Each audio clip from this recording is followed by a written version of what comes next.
ನಮಸ್ಕಾರ, ವನಶ್ರೀ ಚಾನಲ್ಗೆ ಸ್ವಾಗತ. ವಿಡಿಯೋ ತಂದಾಯಿತು. ಬನ್ನಿ ಇವತ್ತು ರಾಣಿ ಸೀರಿಯಲ್ಲು ಹೇಗೆ ಮೂವ್ ಆಗುತ್ತೆ, ಏನು ಸ್ಟೋರಿ ನೋಡೋಣ. ಅದಕ್ಕಿಂತ ಮುಂಚೆ ನನ್ನ ವಿಡಿಯೋಕ್ಕೆ ಸಬ್ಸ್ಕ್ರೈಬ್ ಮಾಡಿಲ್ಲ ಅಂದರೆ ದಯವಿಟ್ಟು ಸಬ್ಸ್ಕ್ರೈಬ್ ಮಾಡ್ಕೊಳ್ಳಿ, ಹಾಗೆ ಒಂದು ಲೈಕ್ ಕೊಡಿ.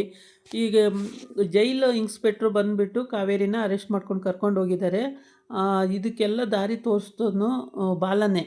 ಈ ರೂಟಲ್ಲಿ ಹೋಗ್ತಾಯಿದ್ದೀವಿ, ಈ ರೂಟಲ್ಲಿ ಬನ್ನಿ, ಹಿಂಗೆ ಅರೆಸ್ಟ್ ಮಾಡಿ, ಈ ರೀತಿ ಮಾಡಿ ಅಂತ ಎಲ್ಲ ಹೇಳ್ದವನೇ ಅವನು. ಪಾಪ ಕಾವೇರಿ ಹಿಡಿಸ್ತವನೇ ಅವನು. ಇಲ್ಲ ಅಂದರೆ ಸತ್ಯ ಇಲ್ಲ ಬೇರೆ ಕಡೆ ಎತ್ತಿಟ್ಬಿಡೋನು. ಸಿಗದೇ ಇರೋ ರೀತಿ ಮಾಡ್ಬೋದಿತ್ತೇನೋ. ಆದರೆ ಪೊಲೀಸವರಿಗೆ ಮುನ್ನೆಚ್ಚೋದು ಅಷ್ಟು ಸುಲಭದ ಕೆಲಸ ಆಗಿರಲಿಲ್ಲ. ಹಾಗಾಗಿ ಎಲ್ಲ ಕಡೆ ಅಟ್ಯಾಕ್ ಮಾಡಿ ಅವ್ರು ಹಿಡ್ದಾಕಿದ್ರು.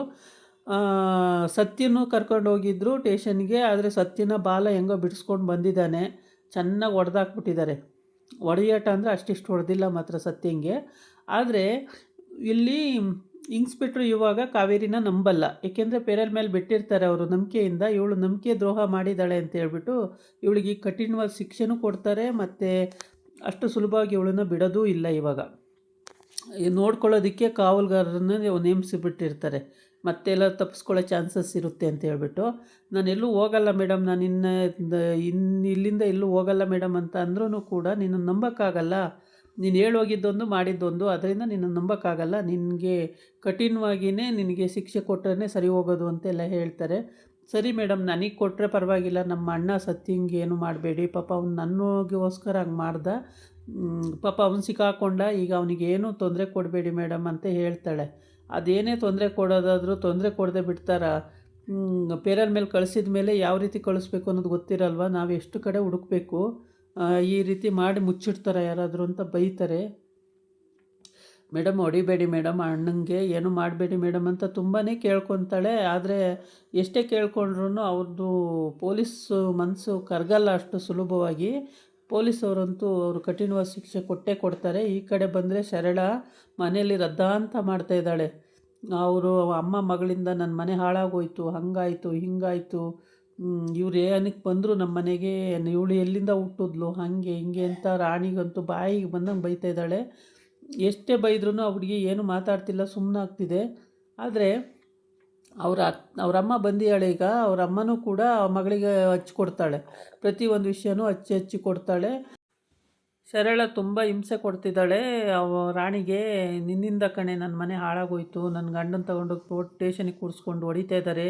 ನೀನು ಏನು ಮಾಡ್ತೀಯೇ, ನೀನು ಬಿಡಿಸ್ತೀಯೇನೆ ಅಂತ ಬಾಯಿಗೆ ಬಂದಂಗೆಲ್ಲ ಬೈತಾ ಇದ್ದಾಳೆ. ನೀವು ಅಮ್ಮ ಮಗಳು ಸೇರ್ಕೊಂಡು ನನ್ನ ಮನೆ ಹಾಳು ಮಾಡಾಕಿದ್ರಿ, ನೀವೇನು ಅಂತ ಉಟ್ಬಿಟ್ರು, ಎಲ್ಲ ಸೀಮೆಗಿಲ್ ತಂಗಿ ಇವನಿಗೆ ಅನ್ನಂಗೆ ಆಡ್ತಾನೆ ನನ್ನ ಗಂಡ, ಅಂಥವನು ಇಂಥವನು ಅಂತೆಲ್ಲ ಬೈತಾಳೆ. ಅಷ್ಟೇ ಬೈದ್ರೂ ಹುಡುಗ ಮಗ ಹೇಳ್ತಾನೆ, ಅಮ್ಮ ಇದೆಲ್ಲ ಬೈಯೋ ಬದಲು ಬಾರಮ್ಮ ಅಪ್ಪನ ಬಿಡಿಸ್ಕೊಬರೋಣ ಅಂತ ಹೇಳ್ತಾನೆ. ಎಲ್ಲಿಂದ ಬಿಡಿಸ್ಕೊಬರ್ಲೋ, ಏನು ದುಡ್ದು ಇಟ್ಟವ್ರೇನೋ ಸಂಪಾದನೆ ಮಾಡಿ, ಬರೋದನ್ನೆಲ್ಲ ತಂಗಿ ಅಂತ ತಂಗಿಗೆ ಕೊಟ್ಟಿದ್ದಾರೆ. ನಾನು ಎಲ್ಲಿಂದ ಬಿಡಿಸ್ಕೊಬರ್ಲೋ, ಎಲ್ಲಿಂದ ತರಲೋ ದುಡ್ಡು ಅಂತೇಳಿ ಏನು ಕೂಗಾಡ್ತಾಳೆ. ಅವ್ರ ಹಾಗೆ ಅಂದ್ಕೊಂಡು ತುಂಬಾ ಕೂಗಾಡ್ತಿದ್ದಾಳೆ. ಆ ಹುಡುಗ ಅಷ್ಟು ಹೇಳುತ್ತೆ, ನಡಿಯಮ್ಮ ಹೋಗೋಣ ಬಿಡಿಸ್ಕೊಬರೋಣ ಅಂತ. ಎಲ್ಲಿ ಸಂಪಾದನೆ ಮಾಡಿ ಇಟ್ಟವನೇನೋ ನಿಮ್ಮಪ್ಪ, ಎಲ್ಲಿಂದ ಸಂಪಾದನೆ ಮಾಡಿ ಇಟ್ಟವರು, ಎಲ್ಲನೂ ಕಿತ್ಕೊಂಡು ಹೋಗೋರೆ, ಎಲ್ಲಿಂದ ತಂದು ಮಾಡಲೋ ನಾನು ಅಂತೇಳಿ ಎಲ್ಲ ಕೂಗಾಡ್ತಾಳೆ.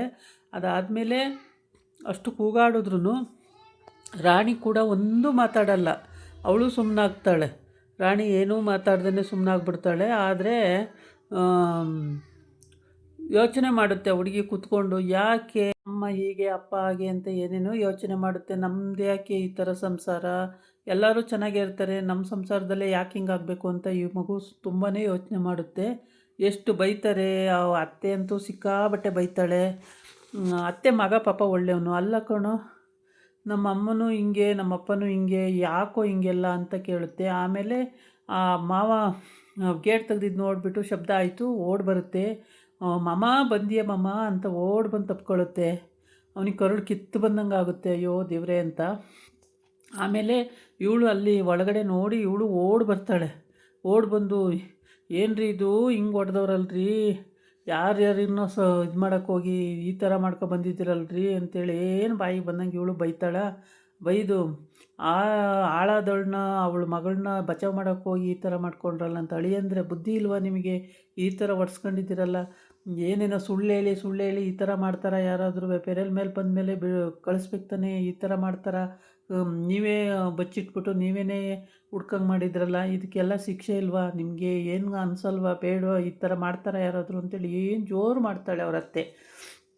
ಅವ್ರ ಅತ್ತೆನೂ ಜೋರು ಮಾಡ್ತಾಳೆ, ಕೊನೆಗೆ ಅವಳು ಕೂಡ ಜೋರು ಮಾಡ್ತಾಳೆ ಸಿಕ್ಕಾಬಟ್ಟೆ ಮಗಳು. ಏಯ್ ನಿನ್ನಿಂದ ಕಣೇ ನನ್ನ ಗಂಡಗೆ ಈ ಪರಿಸ್ಥಿತಿ ಬಂದಿರೋದು, ನಿಮ್ಮಮ್ಮ ನಿನ್ನಿಂದನೆಯಾ? ನಿಮ್ಮಮ್ಮ ನೆಟ್ಟಗಿದ್ದಿದ್ರೆ ನೀನು ನೆಟ್ಟಗಿರ್ತಿದ್ದೆ. ನೀವು ಹಾಳಾಗಿ ಹೋಗಲ್ಲ, ನೀವು ಇಲ್ಲೇ ಸಾಯ್ತಿರಲ್ಲ ಅಂತ. ಆವಾಗ ಬಾಲಕ್ಕೆ ಸಿಟ್ಟು ಬಂದುಬಿಡುತ್ತೆ. ಸರಳವರೇ ಸರಿಯಾಗಿ ಮಾತಾಡಿ, ಹಂಗೆಲ್ಲ ಮಾತಾಡಬೇಡಿ ಮಗುಗೆ, ಆ ಥರ ಎಲ್ಲ ಬೈಬೇಡಿ ಅವಳಿಗೆ, ರಾಣಿಗೆ ಅಂತ ಹೇಳ್ತಿರ್ತಾಳೆ. ಬೈತೀನಿ ಕಣೆಯ, ಏನು ಮಾಡ್ತೀಯಾ? ಏನು ಮಾಡೋಕ್ಕಾಗುತ್ತೆ? ನನ್ನ ಸಂಸಾರ ಹಾಳಾಗಿ ಹೋಗ್ತಾಯಿದ್ದೆ, ಬೈತೀನಿ. ಅಷ್ಟು ಅಕ್ಕರೆ ಇರೋನು ಕರ್ಕೊಂಡೋಗಿ ನಿನ್ನ ಮಗಳು ಅಂತೀಯಲ್ಲ, ಹೋಗಿ ಸಾಕು. ನೀ ಕರೆಕ್ಟಾಗಿ ನಿನ್ನ ಹೆಂಡ್ತಿ ಮಕ್ಳಿಗೆ ಬುದ್ಧಿ ಕಲ್ಸೋಕ್ಕಾಗಲ್ವ ನೀನು? ಹಾಗೆ ಹಿಂಗೆ ಅಂತ ಏನೇನೋ ಬೈತಾಳೆ. ಆಗ ಸತ್ಯ ಸರಳ ಸುಮ್ಮನಿರು ಅಂತಾನೆ. ಈ ಕಡೆ ಇವನು ಬಾಲನೂ ಸರಳವರೇ ಹೆಚ್ಚಿಗೆ ಮಾತಾಡ್ತಾಯಿದ್ದೀರಾ, ಬಾಯಿ ಮುಚ್ಕೊಂಡು ಸುಮ್ಮನಾಗ್ಬಿಡಿ ಅಂತೇಳಿ ಜೋರು ಮಾಡ್ತಾಯಿರ್ತಾನೆ. ಆಮೇಲೆ ಕರ್ಕೊಂಡೋಗಿ ಸಾಕು, ಧೈರ್ಯ ಇದ್ದರೆ ಹಂಗಿದ್ಮೇಲೆ ಇಲ್ಯಾಕಯ್ಯ ಬಿಟ್ಟಿದೀಯಾ, ಕರ್ಕೊಂಡೋಗಯ್ಯ ಅಂತ.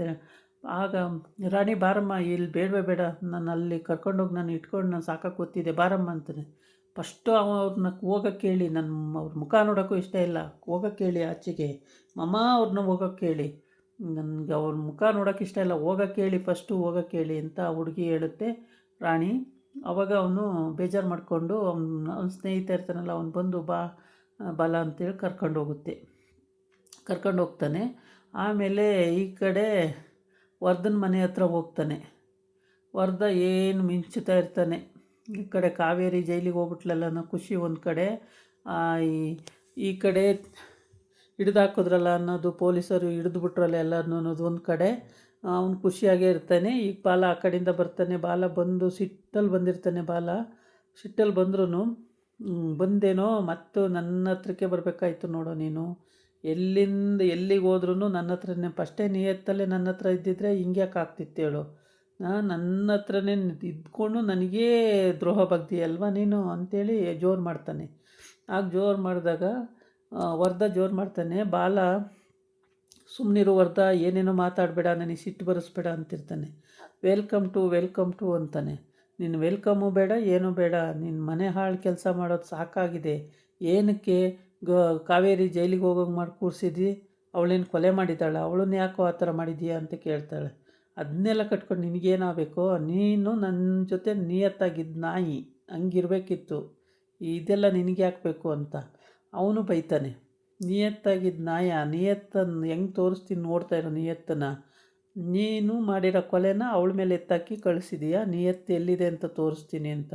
ಆಮೇಲೆ ಎಲ್ಲೋ ವೀಡಿಯೋ ಇರುತ್ತೆ, ಎಲ್ಲೋ ಹುಬ್ಳಿ ಕಡೆ. ಆ ವಿಡಿಯೋನ ನನಗೆ ಕಳಿಸು ಇಮ್ಮಿಡಿಯೇಟಾಗಿ ಅಂತ ಹೇಳ್ತಾನೆ. ಆದರೆ ಅವರಿನ್ನೂ ಕಳಿಸಿರಲ್ಲ. ಈ ಕಡೆ ಸತ್ತಿನ ಮಗ ಇದೆಲ್ಲ ನೋಡ್ಕೊಳ್ತಾ ಇರ್ತಾನೆ. ರಾಣಿನೂ ಸತ್ತಿನ ಮಗನೂ ಪಾಪ ಚೆನ್ನಾಗಿರ್ತವೆ, ಅವು ಏನು ಜಗಳಾಡಲ್ಲ ಮಾಡಲ್ಲ, ಯಾವಾಗಲೂ ಹೊಂದಾಣಿಕೆಯಿಂದ ಚೆನ್ನಾಗಿರ್ತವೆ.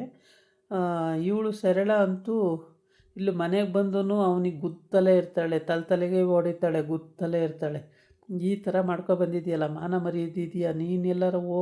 ಏನಾದ್ರು ಜೈಲಿಗೆ ಹಾಕಿದರೆ ನಾನೇನಪ್ಪ ಮಾಡಬೇಕಾಗಿತ್ತು? ಮಕ್ಳು ಹೆಂಗೆ ಸಾಕಬೇಕಾಗಿತ್ತು? ಈ ಥರ ಮಾಡಿ ಕೂರಿಸ್ತೀಯಲ್ಲ ನೀನು ಅಂತೇಳಿ.